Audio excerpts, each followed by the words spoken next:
Oi, gente, tudo bem? Então, dando continuidade ao nosso curso Forma, esse é o nosso segundo e último encontro. E hoje nós vamos estar conversando sobre dons. Eu vou fazer aqui algumas perguntas e dar as respostas. Então, através dessa metodologia, tentar de alguma forma tornar o conhecimento mais fácil de ser assimilado, tá certo? Então vamos lá.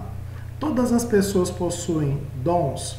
Bom, somente os cristãos verdadeiros possuem dons espirituais. Então, como o próprio nome já está dizendo, os dons são espirituais. Eu não tenho como possuí-los se não for me dado através do Espírito Santo de Deus. Quando eu aceitei a Cristo como Senhor e Salvador da minha vida, eu permiti que Ele entrasse no meu coração e Cristo, Ele disse assim, olha, eu vou, mas eu enviarei o Consolador. E esse Consolador é o Espírito Santo que habita dentro de nós. E a partir do momento que eu aceito a Cristo como Senhor e Salvador da minha vida, eu também recebo com esse Espírito um dom a fim de que eu possa estar estar trabalhando, estar contribuindo para a proclamação do Evangelho a partir daquilo que Deus me deu, a partir daquilo que Deus me concedeu, certo? Então, somente os cristãos verdadeiros possuem dons espirituais. Tem algum crente que não tenha dons? Bom, todo crente possui pelo menos um dom. Não existe esse que não tem nenhum, tá? Pelo menos um dom. Tem alguém que tenha todos os dons? Também não creio que uma pessoa receba todos os dons, tá certo? Cada um recebe pelo menos um, ok? Todos, não. Tem algum dom que todos tenhamos? O mesmo dom, ele não é dado para todos. Imagine um corpo. O corpo, ele tem várias partes. Então, não faz sentido, dentro de uma igreja, o corpo de Cristo, ter somente um tipo específico de dom, certo? Então, não. Todos os crentes no meio daquela comunidade, eles não possuem os mesmos dons. As pessoas recebem o dom porque merecem. Os dons espirituais não nos são dados por merecimento. Isso é um presente que Deus nos dá, ok? Segundo a sua vontade. Eu recebo o dom que eu desejo? Não. O Espírito Santo é quem decide qual é o dom que eu vou receber. O dom pode ou não ser usado de acordo com a minha vontade. Nós precisamos desenvolver os dons que Deus nos dá. Então, uma vez que eu recebi, eu tenho agora o dever de desenvolver esse dom para que eu possa, então, estar aprimorando-me no serviço que foi me confiado. Na igreja, pode ser que eu tenha algum dom, pode ser que tenha algum dom faltando. O que o dom produz na igreja? Bom, os dons são para produzir maturidade e estabilidade na igreja. É possível, sim, que alguém dentro da igreja esteja escondendo o seu dom, né? Igual aquela parábola dos talentos. Então, uma vez que eu recebo e não coloco em prática, a igreja ela sofre com isso, tá certo? Então, é possível sim que na igreja esteja faltando determinada pessoa para fazer aquele determinado serviço, uma vez que ela não está a serviço, não está ali abençoando a igreja. Então, o dom ele vai produzir maturidade e estabilidade na igreja. Então, se você perceber que na sua igreja tem alguma área que está descoberta, é porque talvez esteja faltando alguém com essa capacidade, ou então porque essa pessoa existe lá, mas ela está em desobediência, ela não está priorizando, não está colocando o seu dom a serviço. Olha só, então, o dom é utilizado para servir ou mostrar a minha maturidade. Não confunda dons com frutos do Espírito, são duas coisas diferentes, certo? Todos nós, uma vez que temos o Espírito Santo, temos o Espírito Santo. E ele vai frutificar em nós, o que nós chamamos, então, os dons do Espírito, os frutos do Espírito. Então, cada cristão tem os frutos do Espírito, é uma coisa diferente de dons. Frutos mostram minha maturidade, dons mostram meu ministério. Essa palavra ministério tá relacionado com serviço, e o dom, ele está à disposição, ele foi dado a mim para que eu possa servir na igreja e assim exercer o meu chamado. O dom sem amor tem algum valor? Não. Lá em 1 Coríntios 3, assim, olha, eu posso falar a língua dos anjos, né?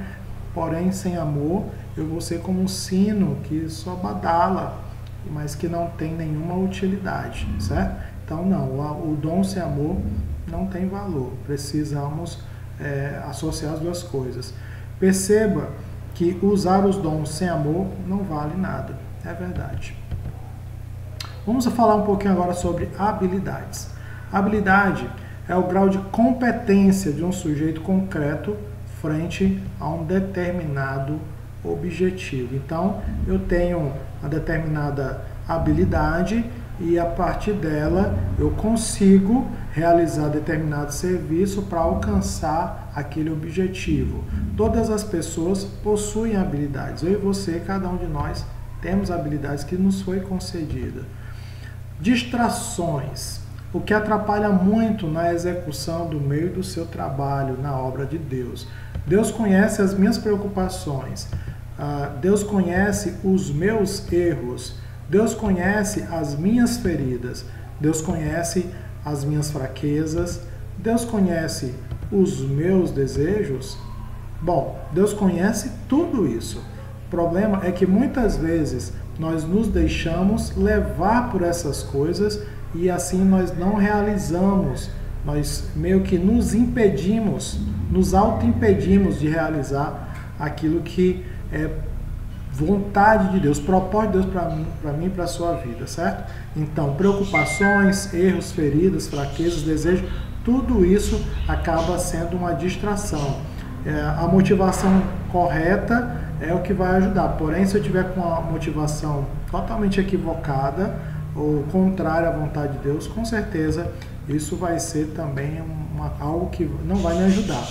Se os meus sonhos não estão alinhados à vontade de Deus, esses sonhos também eles vão atrapalhar, eles vão no sentido contrário, como se eu estivesse remando contra a maré. Então é preciso que eu alinhe as minhas motivações, os meus sonhos, a vontade de Deus para a minha vida, a fim de que eu não me deixe levar pelas coisas que podem estar me distraindo. Só você pode ser você mesmo. Olha só, essa águia é um animal único, esse coelho também muito diferente da águia, tem esse esquilo aí e tem o pato. Então, cada um desses animais são seres únicos. E o mesmo é verdade para mim e para você. Nós não fomos colocados numa forma onde fomos reproduzidos em larga escala. Cada um de nós possui uma digital única, o que demonstra que nós fomos feitos por um Criador, que Ele nos fez de forma individual. E na nossa individualidade, na nossa particularidade, nós temos uma missão, um propósito a ser cumprido através da nossa vida. Então é preciso que eu assuma o meu papel, a minha posição enquanto filho de Deus, criado por Ele, por esse ser maravilhoso, o Todo-Poderoso, e assim eu possa ser aquilo que Ele me chamou para ser. Então, só você pode ser você mesmo.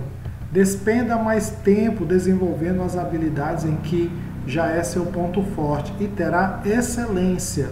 Invista nos seus pontos fracos e não passará de mediano. Há sempre alguém que faça bem aquilo que você tem dificuldades em fazer. Ninguém faz melhor do que você aquilo que você foi feito para fazer. Então, assuma o seu papel e procure melhorar o seu desempenho a fim de que você dê o melhor para Deus. É como se nós fôssemos uma pedra preciosa bruta que precisa ser lapidada. Uma vez que eu desenvolvo-me, ou então eu invisto naquilo que Deus me deu para ser utilizado na igreja, a tendência é que eu cada vez mais seja mais efetivo, mais eficiente no desenvolvimento do meu trabalho. Então, se eu quiser ser alguém que faz o trabalho com excelência, eu preciso sim desenvolver as minhas habilidades. As pessoas mais eficientes e eficazes são aquelas que conhecem o seu ponto de eficiência e são comprometidas em usá-lo para a glória de Deus. Não é se achar melhor, não é que você agora esteja alimentando o seu ego, é que você está assumindo o seu verdadeiro eu, quem de fato você é. Então, se você sabe qual é o seu ponto forte, qual é aquilo que você sabe fazer muito bem, invista nisso e você vai ver a vontade de Deus sendo realizada através da sua vida, uma vez que você assumiu o seu propósito de vida, certo? Você sabe que acertou um ponto de eficiência quando você é efetivo, eficiente e é fácil, tudo ao mesmo tempo. Então você sabe, olha, eu sei fazer isso aqui muito bem. Então você foi chamado para isso, certo? Não queira ser outra pessoa, não queira ser outro alguém, não olhe para o outro que realiza ou desempenha determinada função. Eu queria ser como fulano, eu queria fazer o que fulano faz. Não, você precisa aceitar e se sentir também tão, como se estivesse tão honrado quanto que desempenha uma função que você julga ser melhor do que a sua, né? Todos nós temos um papel a desempenharmos dentro desse corpo. E é preciso que, para que o corpo fique em equilíbrio, que você faça a sua parte.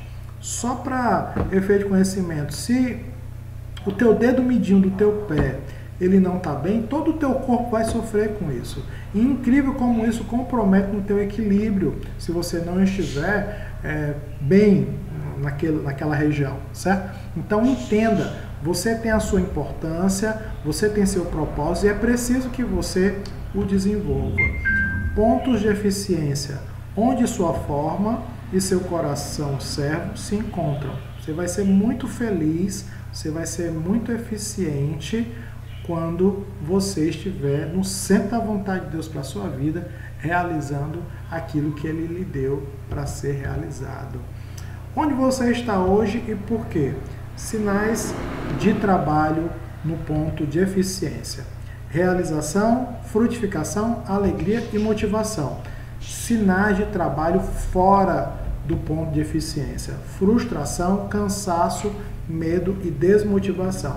Então você quer saber se você está no centro da vontade de Deus na sua vida? Olha para isso aí. Você se sente realizado, você vê frutos, você sente alegria, você está motivado.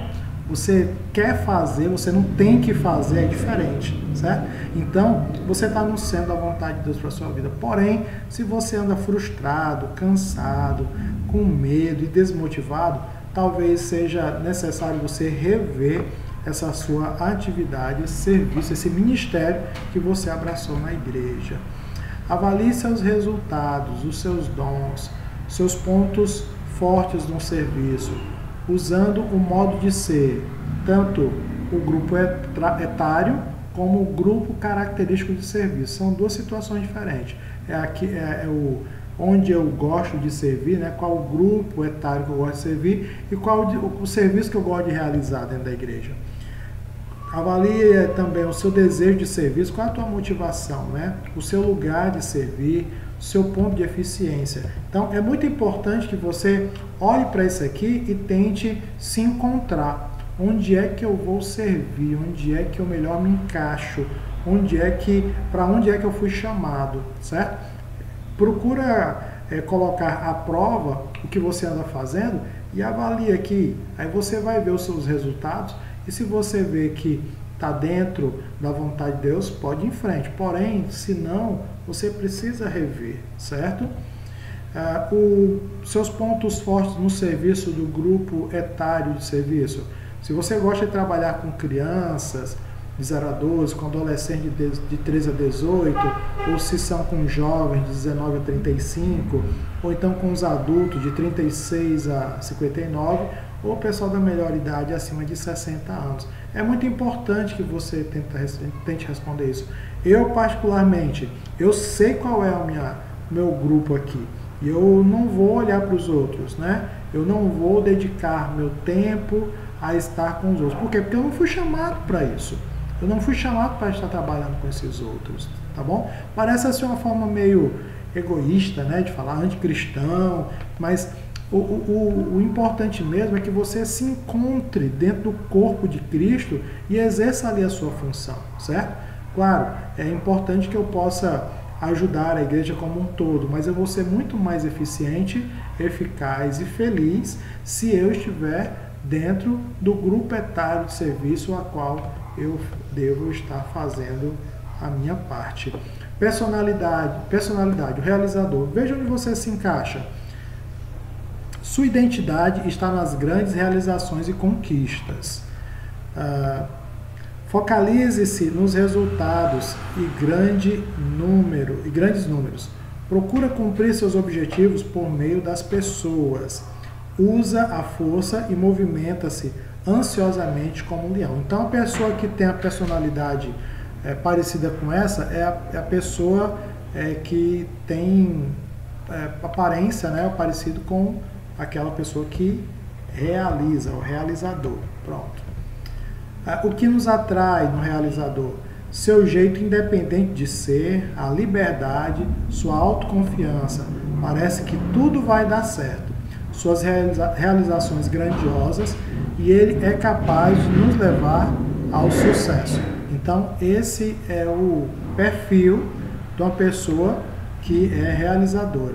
O que nos chateia no realizador é que a sua insensibilidade em relação ao serviço, ao sentimento dos outros, o tom condenatório que usa ao falar para nos coagir, suas explosões de ira e descontentamento, seu egoísmo parece pensar só em si e em seus alvos. Então, olha que interessante a gente poder olhar para o pensador e perceber essas características nele, né? Tem coisas que a gente vai ficar se agradar dele, mas tem outras coisas que não. O pensador, outro, né? É o que tem a sua identidade, ela está nas tarefas. Ele focaliza-se nos detalhes e na rotina. Tem excessiva energia mental. Ele se identifica mais com o castor, né? Ele é muito meticuloso, tá bom? O que nos atrai nesse pensador, que é que a gente olha para ele e se sente atraído? Olha, seu elevado padrão de seriedade e honestidade, sua atenção à qualidade do trabalho que realiza, sua extrema inteligência em todas as áreas do saber, seu talento inato para as artes e cultura e sua consistência e extrema lealdade. São traços da personalidade de uma pessoa que se identifica com o castor. O que chateia no pensador? A sua lentidão em relação às decisões e ações, seu temor de correr riscos e errar, seu senso crítico, mordaz e irônico, e também o seu jeito frio e insosso de demonstrar afeto, seu estado de espírito apático ou deprimido. Você se identifica com esse estilo, com essa personalidade? Bom, vamos ver outro tipo de personalidade, sentimental. Sentimental é aquele que a sua identidade está nos relacionamentos com as pessoas, focaliza-se na popularidade, frequentemente é objetivo e sua atitude amiga e companheira lembra o cão labrador. Você se identifica com esse tipo de personalidade, o sentimental, ou você acha que está mais parecido com o castor, né?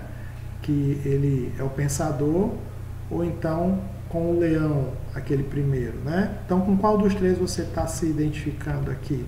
O que nos atrai no sentimental? A sua capacidade de nos fazer sentir importantes, a sua sincera preocupação com o bem-estar das pessoas, seu desejo de agradar e ser querido, seu entusiasmo quase indestrutível e sua impetuosidade e alegria de viver.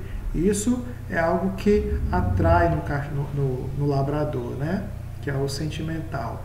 O que nos chateia no sentimental? Olha só, nem tudo é 100% legal, né? Sua subjetividade, dificuldade para perceber a realidade, sua tendência a monopolizar a conversa. Só ele fala. Você é assim? Sua tendência de manipular o sentimento das pessoas, seu costume de supervalorizar-se e seu excesso de entusiasmo inicial, mas pouca perseverança. Então, esses são traços da personalidade da pessoa que é sentimental, que se identifica com o castor. Opções para servir e o que esperamos de você. Dentro do corpo, né, a igreja, tem muita coisa para fazer. Existem muitas obras para realizar.